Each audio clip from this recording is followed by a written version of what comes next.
Колко са в големия бизнес? Мислете защо? Защо доскоро кметиците бяха 9%? 22% общинските съветници. Последните избори не съм броила. Защо? Казахме, че поне 30% трябва да имаш, за да участваш в решенията. И сега тук вътре в системата. Тук може да имаш равни възможности на входа, но вътре да търпиш дискриминация. Наели са те на работа, защото са видяли, че ти знаеш, можеш, няма значение, има политика, това, че си жена не е проблем, взели са те на работа, но ти излизаш по майчинство, връщаш се, примерно, не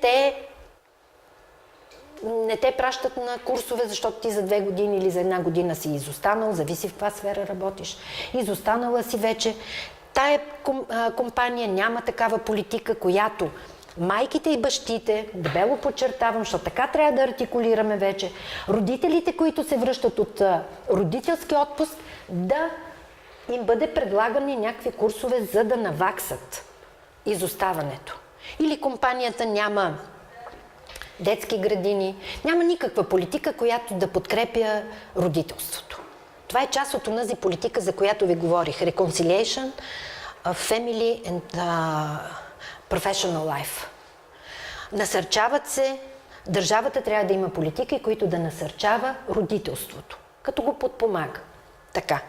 Тоест, тук въобще не се знае какво е положението вътре в системата. Но за мен най-важното е, тук са произведените блага. Тук, извън вече на изхода на системата, са обществото е произвело блага. И аз искам мъжете и жените, момичетата и момчетата да имат достъп равен до тези блага. Не на теория, а на практика.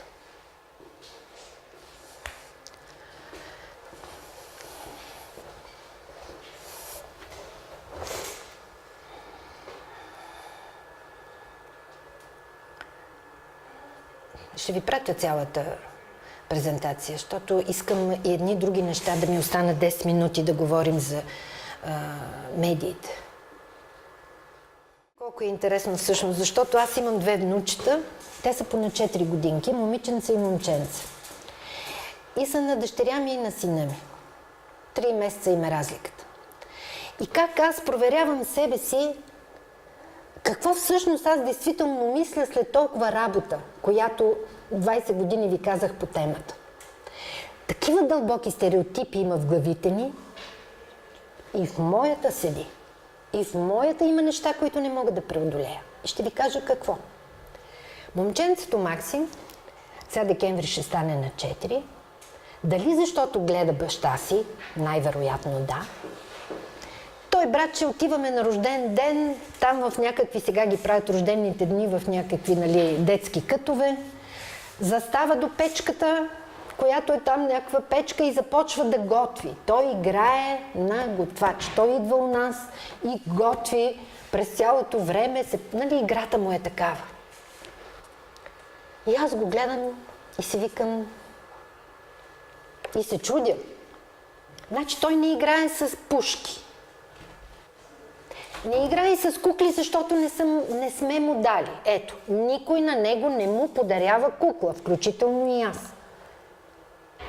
Тоест, формираме ли в него отношението като към бъдещ баща или ни е страх да го направим, защото може да стане някакъв слаб мъж, който жените не харесват, защото така смятаме. Ние така смятаме. Ние жените търсим какви момчета вие харесвате? Да. Дето готвят или дето са...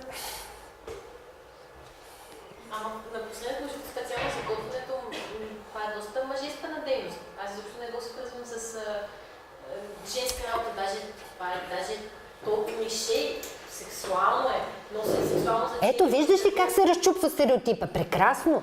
Аз това ви казвам, вашето поколение, даже моята дъщеря е на 40, тя е предишното ви поколение, деца вика.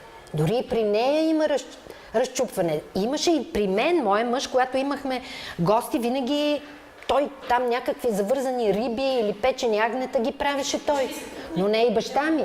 Психиката ми да го преодолее, не мога да възприемам много. Моята също.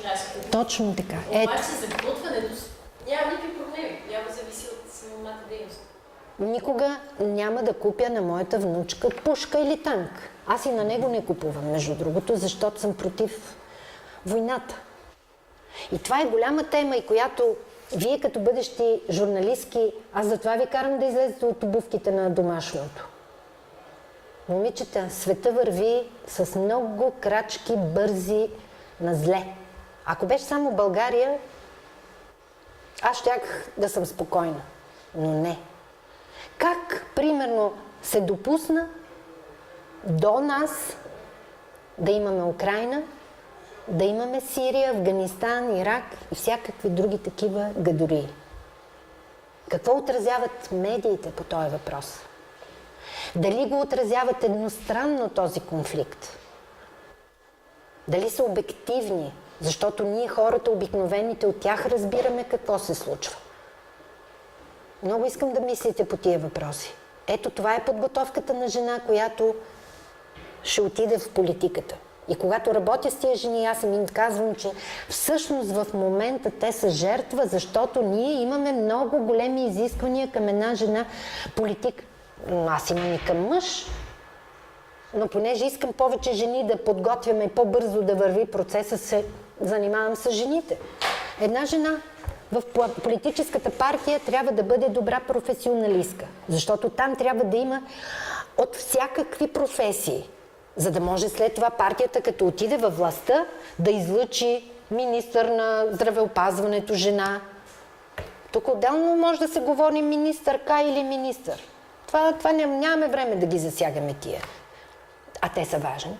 Според вас, само в една дума според вас, добре не да се казва министърка, юристка, икономистка, адвокатка, Да, медика. да, лека по лека. Още ми дразни и на мен слуха, но ще трябва. Може ли сега да имаме, не знам, знаете ли, промяна още 2009 година на закон, който дава възможност на бащата да гледа новороденото си дете 2 седмици след раждането, отделно 3 месеца, детето като стане на 6. Значи детето става на 6, бащата може да гледа детето 3 месеца в къщи. Защо е важно, защо го подчертавам? Защото държавата плаща за това нещо. Така, това е много голяма промяна. Това е, бих казала, революционна промяна в нашите глави. Да дадем право на мъжа да бъде баща. Добре, но защо целим да изкореним стереотипите? Стереотипа, знаеш ли какъв е? Чакай ме да довърша този случай. Какво стои още в НОИ? Как стои този отпуск? По бременност и майчинство.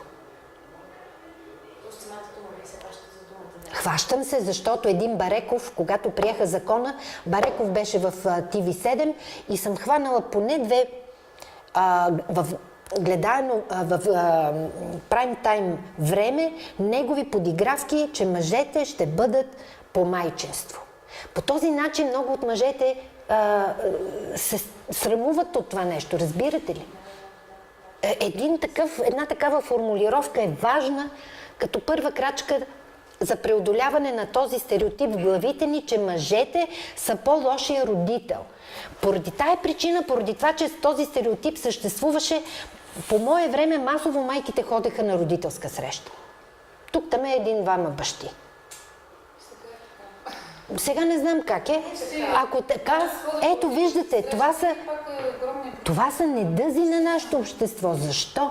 Защо ние с нашите виждания сме лишили мъжете от бащинство? Де-факто сме ги лишили. Не де юре, де-факто. Аз затова озаглавих така нашата днешна среща.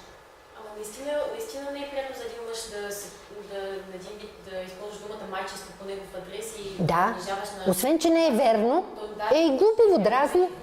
Да. Но специално за женските форми на думата, защо да се казва, например, икономистка, по този начин ти не акцентираш не точно върху това, че тя е жена, а целта тук не е да поставиш равенство между двата пола и да кажеш общата дума и за мъж и за жена е такава. И няма значение какво стои зад самата дума, дали мъж или жена, това случай е един професионалист. Аз го разбирам така.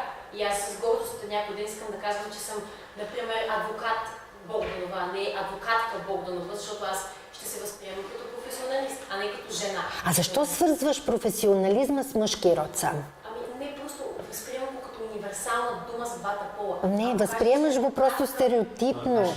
Стереотипно. Защото, да ви кажем защо? Защото още от древна Елада това са били мъжки професии. По принцип... Добре, но вече не са. Значи, какво означава политиката, момичета? Политиката означава да наблюдаваме процесите. И ако нещо ни се види, че не е редно, да търсим защо е така и да търсим как да го оправим. Примерно, на мен не ми се вижда редно да имам 20% жени в парламента. На теб ти се вижда достатъчно, но на мен не.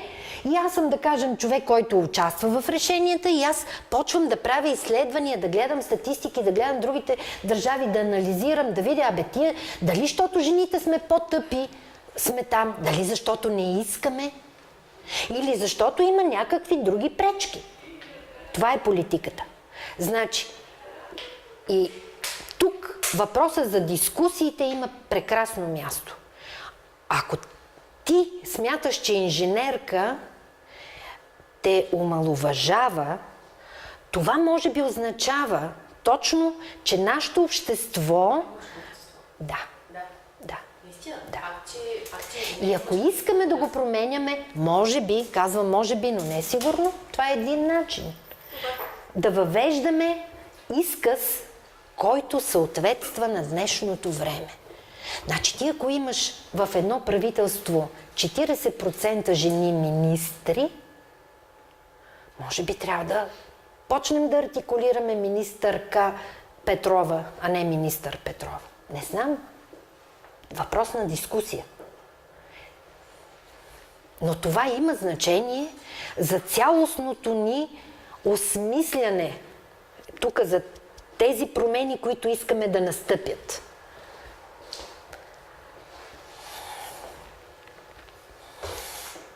Сега да ви кажа какво още може да видите в тази презентация. Ето какво се случва с жените в резултат, ще го прочетете на много тези роли, които сме им вменили ние обществото. Значи имаме подчиненост на жените, малко жени в политиката, такива, които заемат високи постове, статуса на жените е като на по-слабия пол, много често не участват в процеса на планиране и вземане на решения, дори по проблеми, които директно ги касаят. Второ, маргинализация. Работата на жените вкъщи не се оценява от обществото. Жените имат по-малък достъп и контрол върху ресурсите и облагите. Жените имат ограничени възможности за участие в обществено-политическите процеси и на пазара на труда. Получават по-малка заплата от мъжете за една и съща работа, нищо, че по закон това е забранено. Жените са последните, които биват наети на работа и първите, които биват уволнявани. Прилагане на трето на различни форми на насилие над жените. Обърнете внимание от тук нататък, от 20 ноември започват 16 международни дни срещу насилието над жените. Цял свят. Това е обявено 25 ноември е обявен за ден срещу насилието над жени от ООН. И оттам вече в последствие са 16 дни. Четете, гледайте какво става. Негативните последици за личността на жената. Ниско самочувствие, намален контрол върху собственото тяло, прекалена отдаденост на другите хора и склонност към саможертва. Обаче, какво се случва с мъжа, искам да ви покажа. Отричане правото на мъжа да бъде емоционален, любвеобилен, човечен. Помните ли, срещали ли сте, аз поне съм срещала и самата аз съм го правила. В момента дори зет ми го прави. Малкият Максим падне, обели си коляното, боли го и почва да реве. А моя зет му казва: абе, ти си мъж, бе. Мълчи, търпи, ти си мъж. А това лошо ли е? Да. Това лишава мъжете, ние лишаваме мъжете от правото им да бъдат чувствителни хора. На нас ни е много лесно, обществото е приело, че ние може да си ревем за каквото искаме. И по този начин, всъщност, и вътрешното напрежение го облегчаваш. Може би, дори има учени, които смятат, че това е една от причините за голямата агресивност на мъжете. Докато обаче сега агресивността на мъжете не е само домашното насилие, момичета. Това е войната в Украйна, това е войната в Ирак и в Сирия. Просто... На едно момиченце, като падне, никога не му казваш спокойно, мама, ти си жена, не дей да плачеш. Да. Казваш ли го това нещо? Не го казваш никога. Не е нарицателно за сила. За съжаление, не е нарицателно за сила. Ама ние тук не говорим за сила такава, а говорим за сила на духа. Сила на духа. Всеки ти казва, мама ти, нали ти си мъж, нищо ти няма. Падал си, нищо ти няма. А никой не казва на момичето, ти си жена, падала си, нищо ти няма. Ето, това ти казвам. Не е наистина да се казва това нещо, да. За едно нещо се съгласим. Така. Не се очаква момчетата и мъжете да изпитват нужда от близост, окуражаване и внимание, което се счита за вредно за тяхното чувство, за място и значимост в света. Ако момче или мъж помоли за помощ, то се смята за слабо или се оприличава с жена. Тук само дет не е казано ти си женчо. Има такова нарицателно, пардон. Смята се, че мъжете не чувстват болка и не са емоционални, колкото жените. Мъжете се третират като наследствено агресивни и буйни. И това се счита за нормално, става въпрос. Насилието над жени се опрощава по-често от насилието над мъже. Счита се, че мъжете не могат да се въздържат в своите сексуални желания. Той казва, тя беше с къса пола и ме предизвика. Тя си го търсеше, дето си го говорихме. Негативните последствия за личността на мъжа са в резултат на всичко това. Мъжете стават силно напрегнати, контролиращи, доминиращи, егоцентрични, емоционално въздържани. На тая конференция, за която ви говорих за мира, сигурността и жените, голяма част беше отредена, поне българската, защото тя беше международна, точно на издигането на жените в иерархията. Друга голяма част, тя беше двудневна, беше на последиците от войните върху жените. Окей, аз, понеже имах думата последна, едва ли не, няма лошо в това. Много добре, много добри оратори, много добри изследвания, много добри факти, анализи, окей. Обаче аз искам да чуя друго. Аз искам да чуя къде са жените преди военните конфликти. Жените преди военните конфликти трябва да са на масата на преговорите. И причината е точно тази, която виждате. Мъжете решават конфликтите по един начин, жените по друг. Ние сме по-консенсусни. Ние искаме да избегнем военните конфликти. Една е Голда Меир, която беше военнолюбка. Повечето жени не сме такива. Не искаме тия конфликти. Какво ще ми говорят? Какви мерки ще вземат за последиците? Хора, аз не искам война. Аз не искам да чувам, освен това, едно политически коректно говорене. Бъдещи журналисти, които ще бъдат. Хора, да работим срещу това. Политически коректното говорене е една голяма опасност за демокрацията. Го твърда аз, простия човек. Защо? Защото в отразяването на конфликта в една, примерно, Украйна, аз не мога да приема, че само Путин е виновен, както всички медии тръбят. И страха на европейците и на всички нас тук сме се скрили под масата и не може да кажем какво правят щатите в този регион. Снощи, знаете ли какъв филм гледах? В кино Одеон до 12-ти, ама 12-ти е след 2 дни, има прекрасни европейски филми. Отидете и гледайте. Филма се казваше италиански, боже как се казваше, няма да се сетя, но в моя Фейсбук там го обсъждахме, защото бях наистина отдавна не съм гледала хубаво кино. Значи той беше за една италианка и нейния живот, който е свързан по някакъв начин с войната в Босна. И понеже аз съм работила 9 години на Балканите, точно след войната в Косово, когато 1999 година, лятото, се формира така наречения пакт за стабилност. Това беше една организация на правителствено ниво за възстановяване на региона след войните. Преди войните, какво правеше НАТО до нашата граница тук с бомбите? Като отида в Трън, където е роден баща ми, знаете ли какви са дърветата? Целите са в бяло. Всички казват, че не е от войната, не е от бомбите. Не знам. Не смея да изям една слива и една круша там. Може и да се прави. Но това нещо се случи след тая война. Къде проспа Европа? И чак сега, лятото, в Сърбия се срещнах с някакви там decision-мейкъри от кметството на Виена и един мъж пиеме бира и той каза: Боже, как европейците проспахме тая война. До нас, защото Австрия викам, разгиле. Някой след толкова години да каже това нещо. Виждате ли решенията колко са важни? Колко са важни решенията? Една Югославия, която е в сърцето на Европа. И тогавашните европейски ръководители я разрешиха. И това се случи. И се съсипа и този филм. Казвам ви... Да дойдеш на света. Точно така. Да дойдеш на света. Страхотен е. Защото той не е за войната само.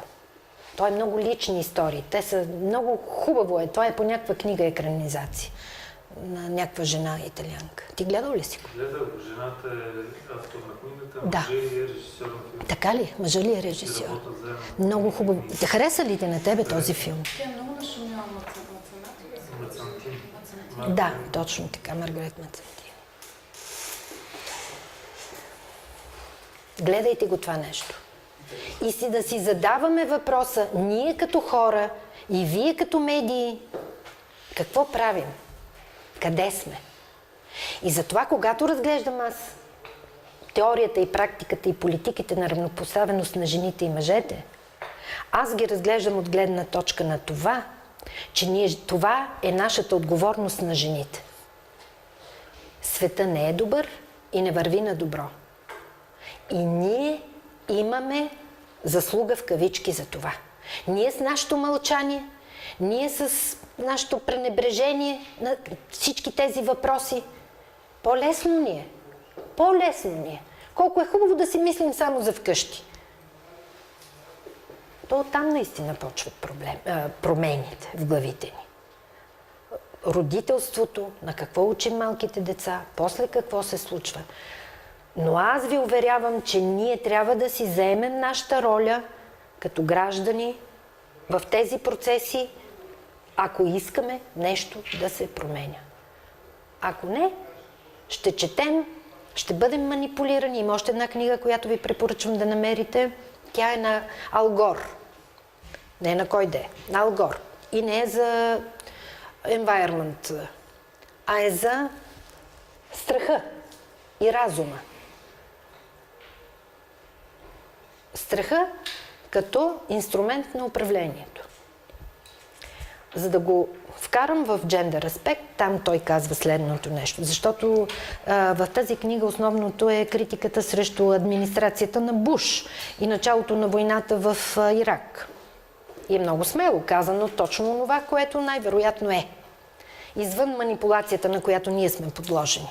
И американското общество, защото той си набляга на американското общество. Но той се връща в средните векове, когато църквата